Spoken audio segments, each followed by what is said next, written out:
Tagalog Tarot tayo ngayon. Alam nyo na yan. Diretso tayo agad, March 2024. Sun, Moon, Rising Sign, and Venus for Pisces. Just take what resonates. Pag hindi nakarelate, carry lang yon. Leave it behind. And mga 90s kids dyan, kilala nyo siguro sa Sinay de Seva. Ito ay gabay lamang. Tayo ay may free will. Gamitin natin ito. General reading. Okay. Failure. Ano nangyari? May current project na nag-fail. Current investment. Parang kailan ba ito matatapos? Hindi ka na makatulog. Pwedeng may promotion sana na para sa'yo pero hindi mo nakuha. Pwede rin na mukhang sa career siya feeling defeated,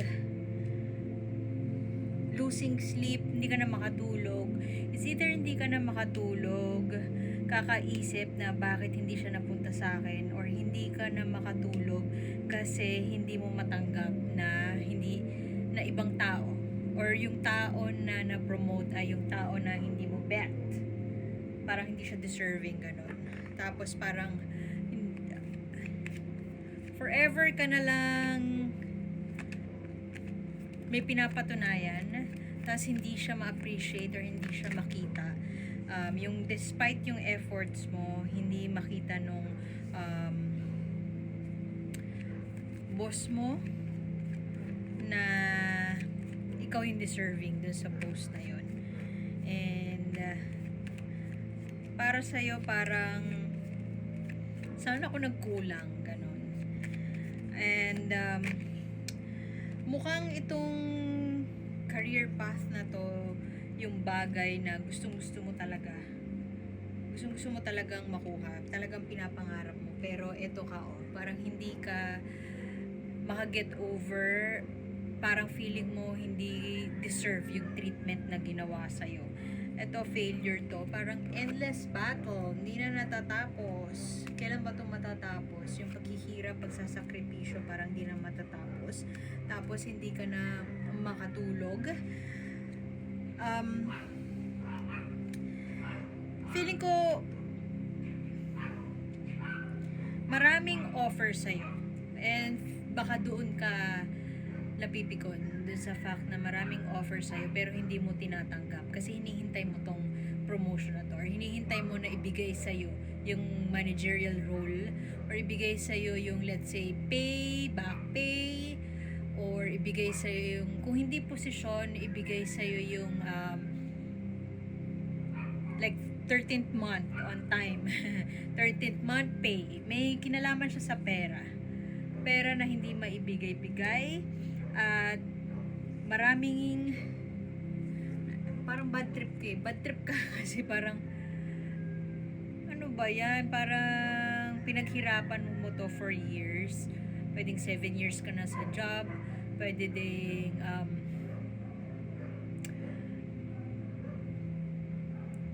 14 years, more than a decade, pwede ding 9 years. And parang hindi mo matanggap kung saan ka nagkulang. Maraming options na binigay sa'yo. Maraming opportunities na dumating, pero nilet go mo yun para dito sa promotion na ito. And ewan ko, iritang-irita ka. Actually, hindi naman iritang-irita na parang gusto mong gumante. Parang it's more of, bakit naman ganun? Nakakalungkot. Hindi ka nanggagaling doon sa gusto mo maghigante, alam mo lang sa sarili mo na ginawa mo yung best mo, ginawa mo yung makakaya mo, pero hindi mo matanggap ngayon na bakit parang kulang pa. Kasi ikaw naman yung nagsumikap, ikaw naman yung nag-aral, pwedeng pinangakuan ka din ng subsidy sa pag-aaral, pero parang ngayon parang hindi nagbunga kasi after mong matapos sana bibigyan na sa'yo role. Pwede din naman yung sitwasyon mo is hinihintay matapos yung masters mo, Tapos pagkatapos ng pinangakuan ka na, o sige, bibigay na sa'yo yung role. Pero all of a sudden, may biglang bagong taong pumasok. Tapos na siya ng MA. Sa kanya binigay yung role. So, parang for the longest time, umasa ka. And, hanggang napako na lang siya. Quick advice para sa ating Pisces.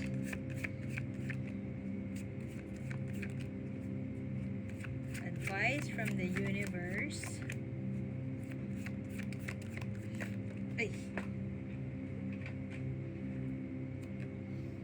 Ay nako, umalis ka na daw dyan. Adventure. Parang maparehas sila, oh. Parehas sila, oh. Ito yung sinasabi ko na maraming options, pero it's either mali ka ng napili na option, or parang nilet go mo kasi umasa ka dito sa promotion na to or whatever pay. Umasa ka, napako ka dun sa posisyon kasi with the hope, may pag-asa na binigay sa'yo, pwedeng binigyan ka ng pag-asa, pinaasa ka essentially. Pero marami kang sinakripisyo para sa posisyon na to. Hindi mo binigay.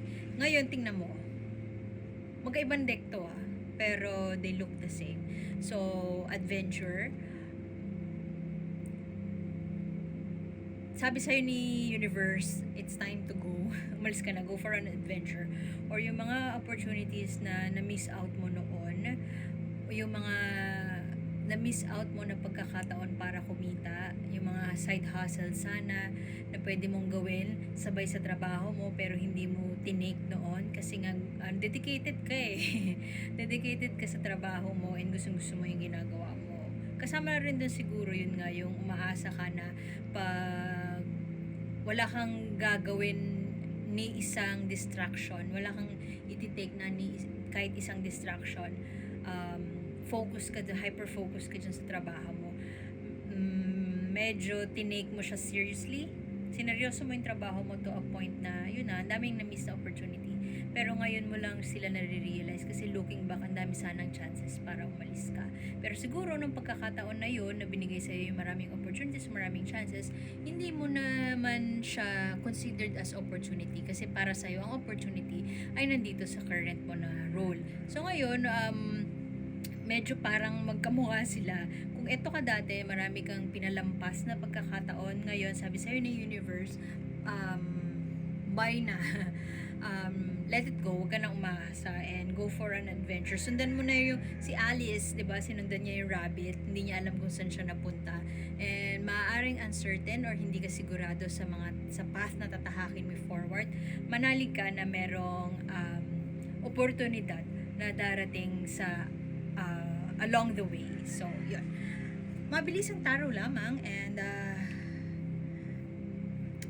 follow nyo, like, share, and subscribe, and then follow nyo lang yung page for more. So, salamat. My name is A, and see you sa susunod. Bye-bye, Pisces!